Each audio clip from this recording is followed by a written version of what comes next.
ang mag-aakala na ang isang palabas sa TV ay kayang humula ng mga pangyayari sa hinaharap. Tila nakakamangha at nakakatakot na may mga palabas na pinapakita noon sa TV at talagang ang nangyayari sa totoong buhay makalipas ang ilang taon.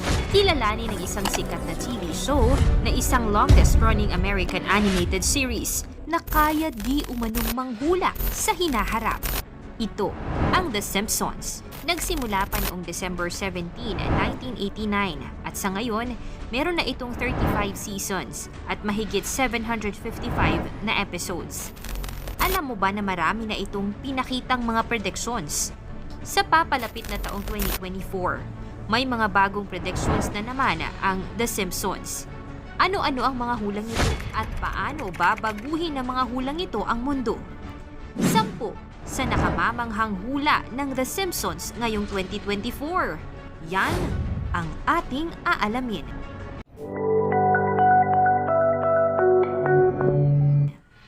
Pang-10, Trump presidential race sa 2024. Sa isang sikat na episode ng The Simpsons, makikita ang Trump 2024 na nakapaskil at tila nagpapahiwatig na lalaban nga ulit si Trump matapos itong matalo noong 2021.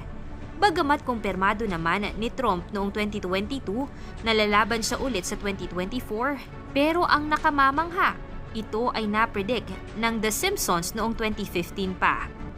Pang-9, pagsakop ng AI.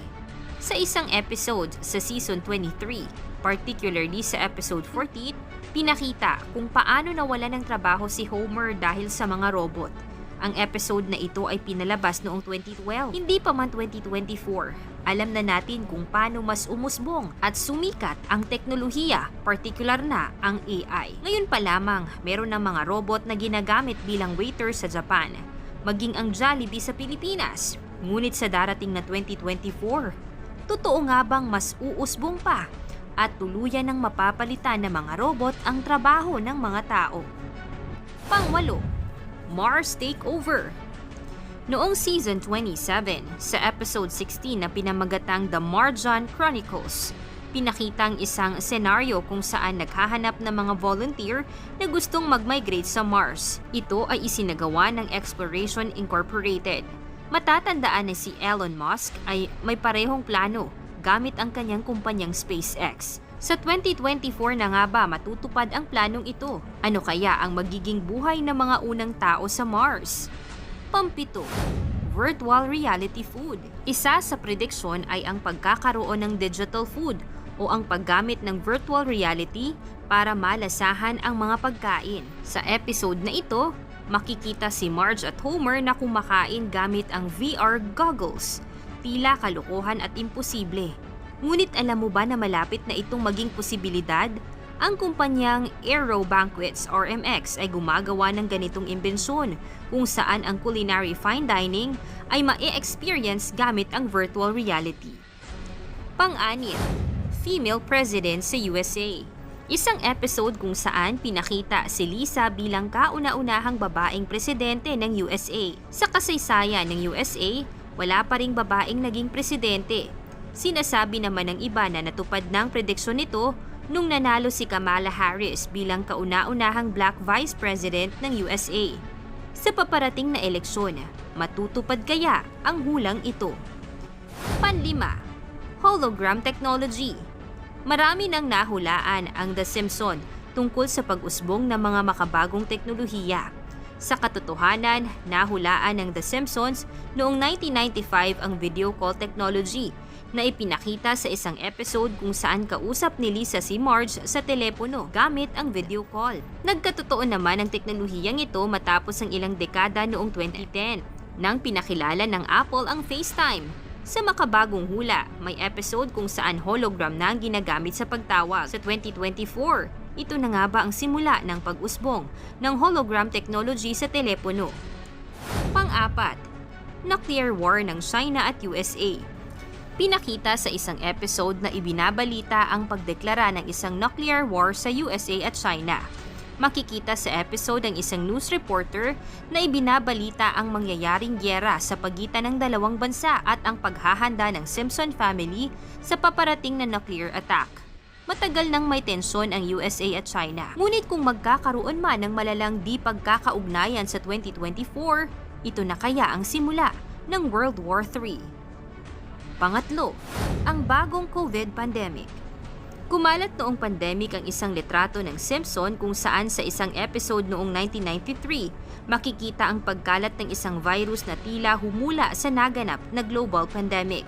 Sa isang episode pa, merong isang ipinalabas tungkol sa mas malalang COVID virus. Marami-rami na ring mga manghuhula ang nakakapagsabi na merong magaganap ulit na isang makabagong pandemic. Mauulit na naman kaya ang kasaysayan sa 2024. Pangalawa, economic crisis at inflation.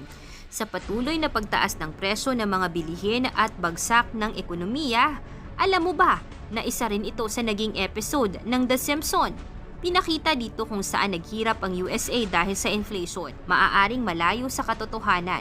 Ngunit sa patuloy na pagbagsak at pagharap ng mundo sa economic recession at crisis, di natin maikakaila na pwede itong mangyari. Una, environmental disaster.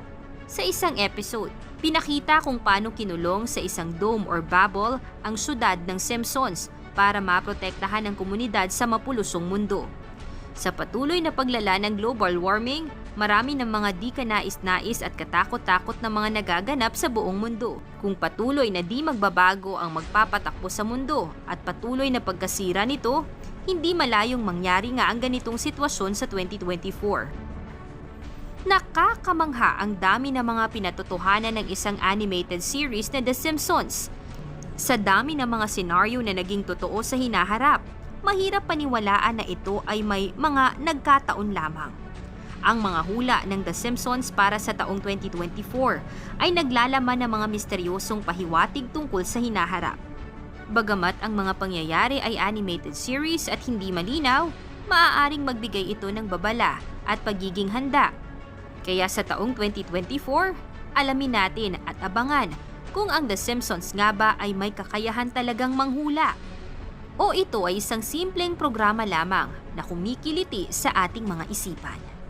Mangyari man o hindi ang mga hula ng The Simpsons, isa lang ang dapat nating paniwalaan. Ito ang nag-iisa nating kataas-taasang Diyos. Ikaw, anong masasabi mo sa mga hulang ito? Magkatotoo kaya ang mga ito o isa lamang huwad na panghuhula? Ikomento mo naman ito sa ibaba. Paki-like ang ating video.